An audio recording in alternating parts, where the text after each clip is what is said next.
भविष्य वक्ताओं ने भविष्यवाणी कर कहा है कि 20वीं सदी में एक ऐसी महामारी फैलेगी जिसमें बहुत सारे लोग बेमौत मारे जाएंगे।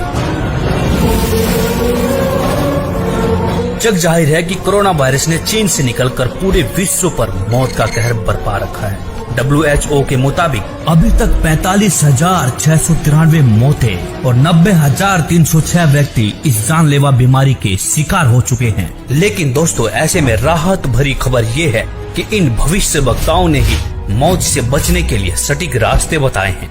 तो चलिए देर न करते हुए खंगालते हैं इन भविष्य वक्ताओं की भविष्यवाणियाँ। जय गुरुदेव पंथ के संस्थापक संत तुलसीदास जी की भविष्यवाणी।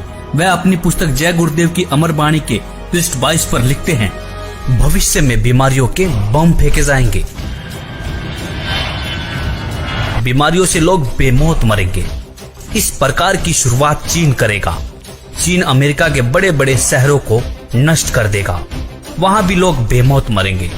अमेरिका, चीन तथा रूस और चीन में आपसी युद्ध होगा। चीन में भी भारी संख्या में लोग मरेंगे। चीन की बची आबादी को भारत शरण देगा। आगे चलकर गृह युद्ध छिड़ जाएगा, तब जान बचाना मुश्किल हो जाएगा। अन्न और दवाइयों की कमी पड़ जाएगी। मेरी बातों को आप हंसी मजाक मानते हैं तो मैं आत्म कल्याण का काम करता हूँ। आप मेरी बातों को अभी न माने, जब सामने आएगी तब मानना। फिर आगे पृष्ठ 31 पर लिखते हैं, बाबा जय गुरुदेव की घोषणा सन 1972 में। आगे विश्व युद्ध होने पर भारी नुकसान होगा, लाशें पड़ी रहेंगी, उठाने वाले नहीं मिलेंगे। चीन, पाकिस्तान, अमेरिका आदि मुल्कों से विषैले बम फेंके जाएंगे। अधिकांश बम भारत की धरती पर उतार लिए जाएंगे। कीटाणु बम फेंके जाने पर बेगुनाह इंसान, जानवर, पक्षी आदि सब मरने लगेंगे। तो भारत का एक फकीर ऐसी जबरदस्त उल्टी आंधी चलाएगा कि उसमें हाथी भी उड़ता नजर आएगा। तेज हवाएं सभी कीड़ों को उड़ाकर वहां से ले जाएंगी। जहां से बम फेंके गए होंगे वहां फिर उस मुल्क के लोगों का सफाया हो जाएगा। दोस्तों, यहाँ पर इस भविष्यवाणी में जय गुरुदेव जी ने एक फकीर के बारे में भविष्यवाणी की है। उन्होंने कहा है कि एक ऐसा भारत का फकीर, एक ऐसा संत उल्टी आंधी चलाएगा जिसमें तेज हवाएं बहेंगी। जितने भी बम फेंके जाएंगे वह सारे उनकी धरती पर चले जाएंगे और वहां के लोगों का सफाया हो जाएगा। तो दोस्तों, देखना यह है कि वास्तव में वह फकीर कौन है। संत तुलसीदास जी ने इसी पुस्तक के पृष्ठ 59 पर 1971 में भविष्यवाणी करते हुए कहा था कि वह महापुरुष जो भारत को विश्व विजेता और विश्व गुरु बनाएगा, जिसकी एक भाषा होगी और एक झंडा होगा, वह भारत के एक छोटे से गांव में जन्म ले चुका है। संत रविदास, 16वीं सदी के विख्यात व चमत्कारी संत रविदास। दोस्तों, संत रविदास जी की भविष्यवाणियों से तो ऐसा प्रतीत होता है कि मानो संत रविदास जी ने 16वीं सदी में ही इस कोहराम के बारे में जान लिया था। उन्होंने इटली के बारे में बिल्कुल सटीक भविष्यवाणी करते हुए कहा है कि इटली में आने वाले समय में कोहराम मचेगा। दोस्तों, आपको बता दें कि इटली में कोरोना ने मौत का एक ऐसा तांडव मचाया है कि 13,000 से ज्यादा लोग मर चुके हैं और 1,10,000 से ज्यादा लोग संक्रमित हैं। संत रविदास जी लिखते हैं, भारत में अवतारी होगा जो अति विस्मयकारी होगा, ज्ञानी और विज्ञानी होगा, वो अद्भुत सेनानी होगा। जीते जी कई बार मरेगा, सदम वेश में जो विचरेगा। देश बचाने के लिए होगा एक आह्वान, युग परिवर्तन के लिए चले प्रबल तूफान। तीनों ओर से होगा हमला, देश के अंदर द्रोही घपला। सभी तरफ कोहराम मचेगा, कैसे हिंदुस्तान बचेगा। नेता, मंत्री और अधिकारी, जान बचाना होगा भारी। छोड़ सब मैदान भागेंगे, सब अपने अपने घर दुबकेंगे। जिन जिन भारत मात सताई, जिसने इसकी करी लुटाई, ढूंढ ढूंढ कर बदला लेगा, सब हिसाब चुकता कर देगा। चीन अरब की धुरी बनेगी, विध्वंसक ताकत उभरेगी। सभी तरफ संगीन लड़ाई, घाटे में होंगे ईसाई। इटली में कोहराम मचेगा। जी हाँ, जहाँ पर 13,000 से ज्यादा लोग मर चुके हों, उसे कोहराम कहना गलत नहीं होगा। इससे बड़ी क्या त्रासदी हो सकती है। लंदन सागर में डूबेगा, जो तीसरा प्रलयंकारी, जो होगा भारी संहारी। भारत होगा विश्व विजेता, भारत होगा विश्व का नेता। दुनिया का कार्यालय होगा, भारत में न्यायालय होगा। तब सतयुग दर्शन आएगा, संत राज सुख बरसाएगा। सहस्त्र वर्ष तक सतयुग लागे, विश्व गुरु बन भारत जागे। जैसे कि तुलसीदास जी ने एक फकीर, एक संत के बारे में भविष्यवाणी की थी, उसी संत के बारे में भविष्यवाणी यहाँ पर रविदास जी भी कर रहे हैं। कह रहे हैं कि तब सतयुग दर्शन आएगा, संत राज सुख बरसाएगा, सहस्र वर्ष तक सतयुग लागे, विश्व गुरु मन भारत जागे। जैसा कि आपने पढ़ा कि दुनिया का कार्यालय होगा, भारत में न्यायालय होगा। तो न्यायालय से तात्पर्य है ICJ, मतलब इंटरनेशनल कोर्ट ऑफ जस्टिस, जो कि वर्तमान में अमेरिका में है, वह भारत में चला आएगा। तब भारत सभी देशों का प्रतिनिधित्व करेगा और भारत विश्व विजेता और विश्व गुरु बनकर उभरेगा। दोस्तों, यह विश्व विजेता और विश्व गुरु की बात सिर्फ संत रविदास जी नहीं कह रहे, बल्कि दुनिया के बड़े बड़े भविष्य वक्ताओं ने भी इस बात का समर्थन किया है। जैसे कि फ्रांस के नास्ट्रेडमस, न्यू जर्सी की फ्लोरेंस, इंग्लैंड के कीरोने, वेजिलेटिन ने, अमेरिका के जिन डिक्सन व एंडरसन ने, हंगरी के बोरिस्का ने, फ्रांस के डॉक्टर जुलवर्न ने, इजराइल जैसे महान राष्ट्र के प्रो हरार ने तथा नॉर्वे के आनंदचार्य आदि की भविष्यवाणियां भी इस बात का समर्थन करती है कि भारत के एक छोटे गांव से उत्पन्न एक महान संत के द्वारा भारत विश्व विजेता बन जाएगा।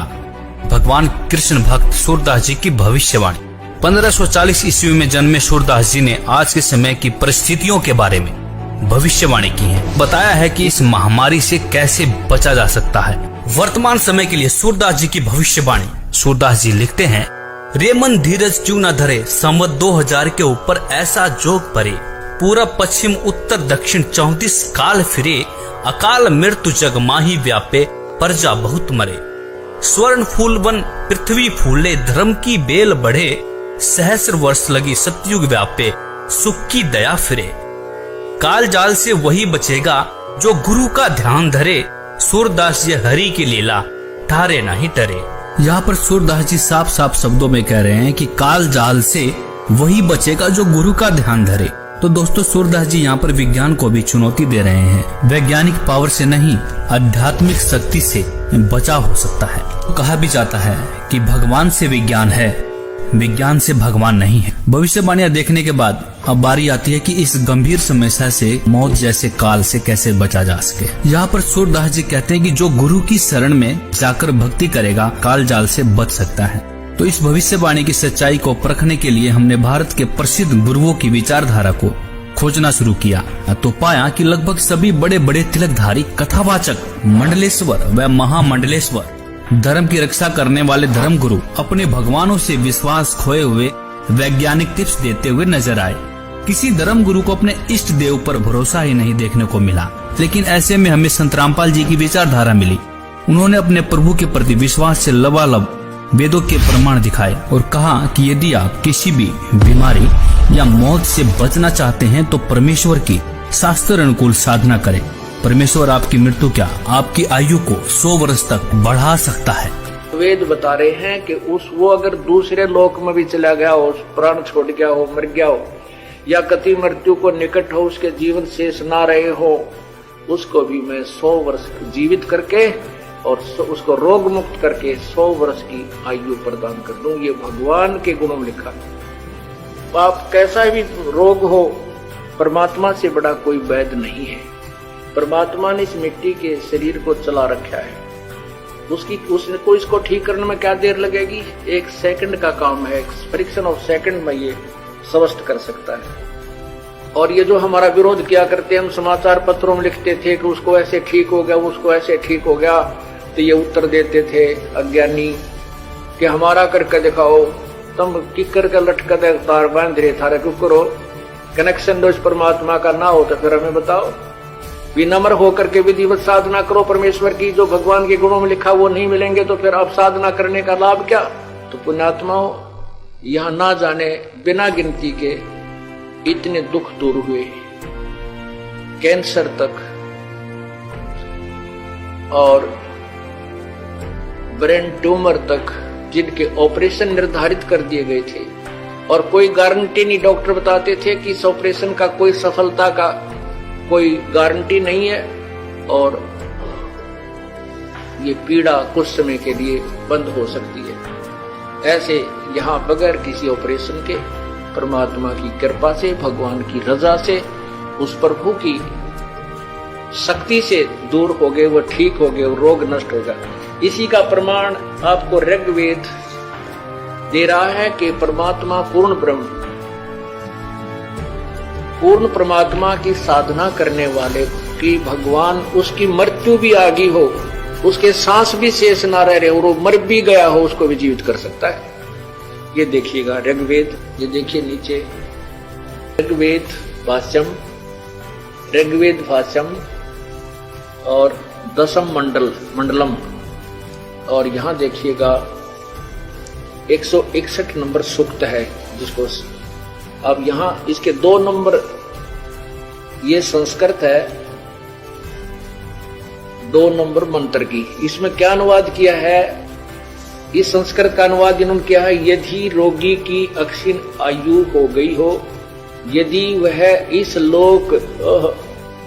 इस लोक से चला गया हो, अर्थात मर गया हो, चला गया है, इस लोक से चला गया है, ये संस्कृत आगे हिंदी, और यदि वह मृत्यु के पास गया हुआ है तो भी उसको मैं, भगवान कहता है, मृत्यु देवता नृत्य से के पास से लौटा ला सकता हूं, ये संस्कृत है, आगे देखना, और उसको 100 वर्ष के जीवन के लिए प्रबल करूंगा। परमात्मा तो कहता है कि उस उपासक की, जो परमात्मा का भक्त है, यदि वो परमात्मा की साधना शास्त्र अनुकूल कर रहा है, परम संत से नाम लेकर के, तो वेद बता रहे हैं कि वो अगर दूसरे लोक में भी चला गया हो, प्राण छोड़ गया हो, मर गया हो, या कति मृत्यु को निकट हो, उसके जीवन शेष ना रहे हो, उसको भी मैं 100 वर्ष जीवित करके और उसको रोग मुक्त करके 100 वर्ष की आयु प्रदान कर दूं। ये भगवान के गुणों में लिखा है। दोस्तों, इस विज्ञान के दौर में संत जी का दावा वाकई में हमें अचंभित करने वाला था। फिर क्या था, बाबा की इस सच्चाई को सामने लाने के लिए हमने पड़ताल करनी शुरू कर दी। पड़ताल में हमें रियल स्टोरी 99 करके एक YouTube चैनल मिला, जिस पर बहुत से अनुयायियों के अनुभव थे। हमने बहुत सारे अनुयायियों के अनुभव देखे और उसमें पाया बहुत सारे ऐसे लोग हैं जिनकी लाइलाज बीमारियां कहीं डॉक्टर डिटेक्ट भी नहीं कर पा रहे थे। वह बीमारियां संत जी के बताए अनुसार सत भक्ति करने से बिल्कुल ठीक हो चुकी थी। बहुत से ऐसे लोगों के भी अनुभव मिले जो मरने के बाद जिंदा हो चुके थे।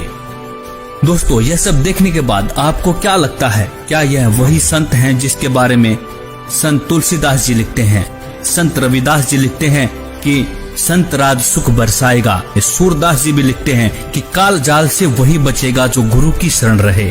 गुरु से तात्पर्य यहाँ पर एक सच्चे गुरु से है, जो आपको सही रास्ता बताता हो, सही शास्त्र अनुकूल भक्ति करके आपके जीवन को धन्य करता हो। नकली गुरु के शरण में रहने से मोक्ष संभव नहीं हो सकता।